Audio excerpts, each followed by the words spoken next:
This is a mini demo of how to do a load test, a very simple load test with loadimpact.com for DSpace.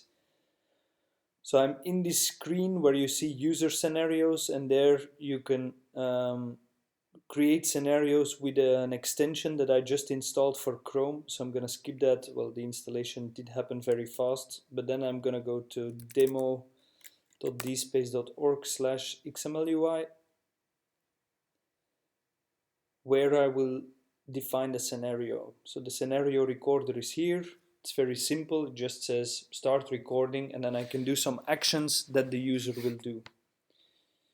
I'm now recording. So what does a typical anonymous user do on a DSpace? First of all, let's look at some of the recent submissions. Click one of them.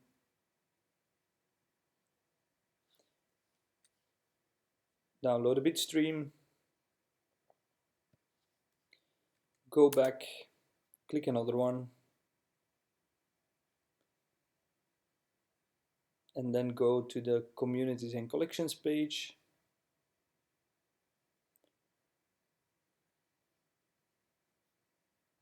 Click on a community there,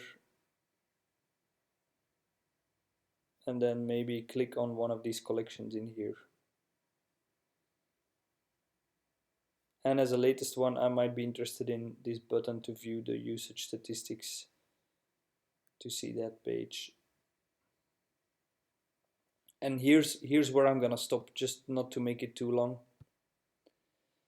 So I now have my recorded user scenario. That was all that was to it. And I see some code because you can mess with what happens within that scenario, but it's basically has recorded everything I've just did. Anonymous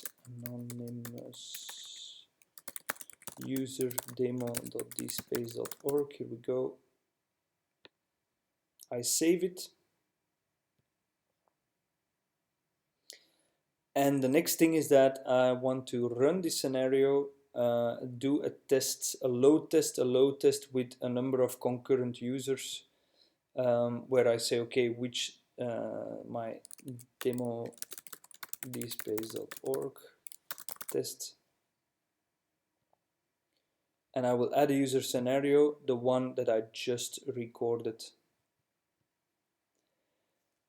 I did this before and I used the standard config. So standard, it gives you 50 VUs, virtual users, over 5 minutes, and I did it on one of Admire's repositories, and that generated over 700 megabyte of traffic. So be very careful with these standard settings, as you might be damaging your or creating too much load or too much bandwidth use that you don't want to use. So let's just do it for 2 minutes and 5 users on the demo site. And that's it. That's all there is in terms of configuration. Now we're running the test. Then you see a bunch of magic things happening. It starts preparing the test. You can see this progress bar at the bottom where it does some initialization, boots up a machine from where it's going to start the test. So here's where the red button is where the requests are going to start from. And now when we see the number of active VUs, we see indeed our first user is active and is actually, funnily enough, the target server where demo.dspace.org is hosted is like right around the corner. So we have one active user going on, and this is the amount of data that we are exchanging, but it doesn't stop there. It also gives you these nice interactive graphs where we can see the activity and also when they come back, the page loads.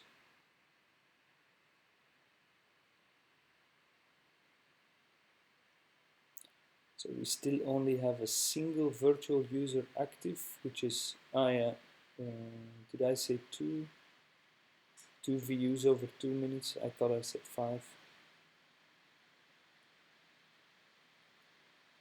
2 of them are active, 5 megabyte received, 73 requests. Previously, when I executed this, the page, oh yeah, indeed, this is what I wanted to see, is indeed the VU load time. The load time for a virtual user, when it gets back, you can see those load time results. Like that first data point here is 20 seconds. And at the left side, you see the number of virtual users active, and on the right side, you have the metrics of the page load times for each of these users.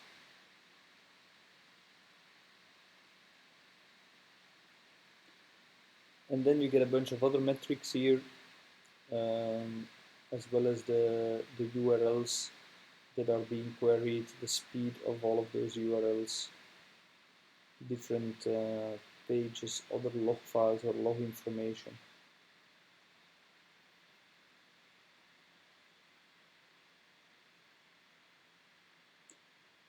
But it's a bit surprising that it only shows 2 of these points here, while in that other test I had a lot more of those points.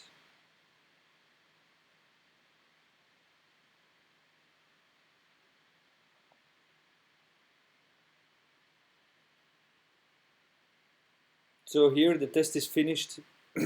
We have some results, but I don't understand that if we're doing that many requests that I only have two load time. Maybe that's for the entire test, for the entire scenario that it says 20 seconds and 18 seconds.